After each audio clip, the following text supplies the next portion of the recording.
బీసీలకి పెద్దపేట వేసిన పార్టీ మా పార్టీ. ఎంతోమంది నాయకులు ఉన్నా బీసీగా ఓసీకి న్యాయం చేయాలని పట్టుబట్టి ఎమ్మెల్సీ పదవి ఇచ్చారు మా ముఖ్యమంత్రి జగన్మోహన్ రెడ్డి. సరే, ఏ కారణాల వల్ల పోయారో దేనికి పోయారో వాళ్ళే చెప్పాలి.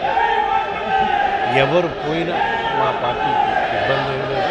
తప్పకుండా రాబోయే రోజుల్లో ప్రజల ఆశీస్సులతో మళ్ళా జగన్మోహన్ రెడ్డి గారే ముఖ్యమంత్రి అవుతారు. ఈ పవన్ కళ్యాణ్ గారు, చంద్రబాబు నాయుడు గారు ఎన్ని మాటలు చెప్పినా, ఎన్ని ఇవి చేసినా కూడా కుతంత్రాలు చేసి మా నాయకుడికి, మా ప్రభుత్వానికి తిరుగులేదు. గౌరవ ముఖ్యమంత్రి జగన్మోహన్ రెడ్డి గారు అమలు చేస్తున్న సంక్షేమ పథకాలు, అభివృద్ధి కార్యక్రమాలు రాబోయే రోజుల్లో మాకు మళ్ళీ ప్రజలు ఆశీర్వదిస్తారు. ఈ 11 మంది ఇన్ఛార్జీలు, కొత్త ఇన్ఛార్జీలు పెట్టాను. 1వ తేదీ నుంచి పరిచయం చేయమన్నారు. మిగతా ఇన్ఛార్జీలు మార్చేసే ఉద్యోగం తప్పకుండా గెలుపు అవకాశాలను బట్టి ఎక్కడైతే పార్టీ పరిస్థితి బాగలేదో నియోజకవర్గాల్లో అక్కడ మాత్రమే ఆ అభ్యర్థులపై వ్యతిరేకత ఉంది కాబట్టి మార్చే పరిస్థితి వల్ల పార్టీ మళ్ళా బలం పుంజుకునే అవకాశం ఉంటుంది. కాబట్టి ఏదైతే 175 గెలవాలని టార్గెట్ పెట్టుకుంటున్నామో దాంట్లో భాగంగానే ఈ మార్పులు చేర్పులు జరుగుతున్నాయి. రాబోయే రోజుల్లో కూడా ఇంకా మార్పులు చేర్పులు ఇంకా కొన్ని జరుగుతాయి.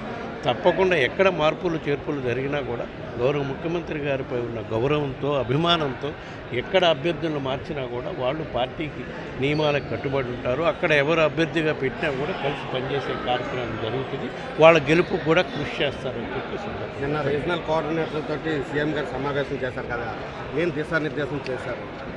ఇదేనమ్మా, ఎక్కడెక్కడ అభ్యర్థులు మారుస్తున్నామో అక్కడ కూడా అందరినీ సమన్వయపరిచి కొత్తగా పెట్టే అభ్యర్థుల విజయానికి కృషి చేసే విధంగా చర్యలు తీసుకోవాలని చెప్పారు. ఏ విధంగా అయితే బస్సు యాత్రల కార్యక్రమాలు జరుగుతున్నాయో అవి కూడా సక్రమంగా జరిగేటట్టు జనవరి ఎండింగ్ కల్లా బస్సు యాత్రలు ముగింపు దిశగా చర్యలు తీసుకున్నామనే కార్యక్రమం జరిగింది. దాంట్లో భాగంగానే ఈ నెలలో మనం 2 బస్సు యాత్రలు జరుపుకోవడం జరిగింది. చోడవరంలో, పాతపట్నంలో. రేపు అరకు నియోజకవర్గంలో బస్సు యాత్ర ఉంది. ఆ తర్వాత 30వ తారీఖు నర్సీపట్నం నియోజకవర్గంలో బస్సు యాత్ర ఉంది.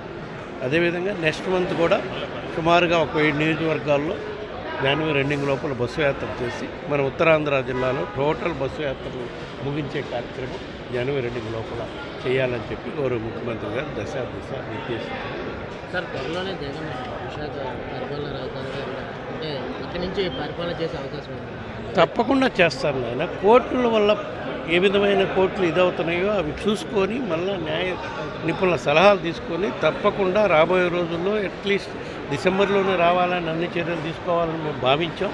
కానీ కొన్ని కారణాల వల్ల రాలేకపోయాం. జనవరిలో తప్పకుండా ముఖ్యమంత్రి గారు ఇక్కడికి వస్తారు. ఇక్కడి నుంచి పాలన కొనసాగించే కార్యక్రమం జరుగుతుంది.